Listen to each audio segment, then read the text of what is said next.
So we're heading right now to a waterfall so I can show you how shutter speed affects your filmmaking and photography. It's gonna be epic. Oh wow, look at that. We can get some shots with this one. Check this out. Okay, we're gonna set up here and I'm gonna explain what I'm doing. So with the waterfall, shutter speed is really, really important. So the way you change that on your camera is up here. Check this out. This is a Canon camera, so when you turn it on, I'm gonna flip it to my mode, and you have AV, which is aperture priority, manual, TV, which is shutter speed priority, and then you have all the other ones like P and dummy proof mode, stuff like that. But I'm gonna actually shoot on TV, which is shutter priority, so I can change it and show you what it looks like. But before I start doing this, take a look at these images. So this first image is actually taken with a really fast shutter speed. So what that does is it stops the water really quickly.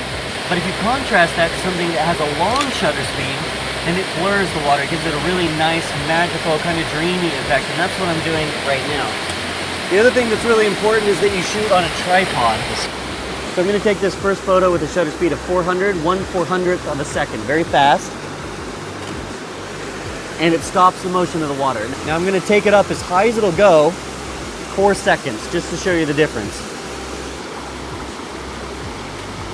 Oh, sometimes it's overkill, but I love how that looks. And it just captures all the light, all the little white bubbles coming up, and just makes a really dreamy look. So the trick with doing this is getting your shutter speed just right, and waterfalls are a great example. This is a very short tutorial, but I just wanted to show you how dramatically it will change a photo. The other thing that I wanted to note and bring up is that it's quite dark right at the moment. It's actually really close to sunset. So I'm using a tripod and I'm able to get 4-second exposures here. Sometimes you're at a waterfall where it's very, very bright. We were there yesterday, we got these particular shots. Now what you notice is that we couldn't get the shutter speed any lower than 1/15th of a second. And so the water blurred a little bit in an image like this. Contrast at a very fast shutter speed, looks like this. The way to get around that and increase the length of your shutter speed is actually to use ND filters. You can screw that onto the front of your camera. We didn't have one though, so we just had to use whatever we could do. We actually put a polarizing filter on, which allowed us to open it up just a little bit longer.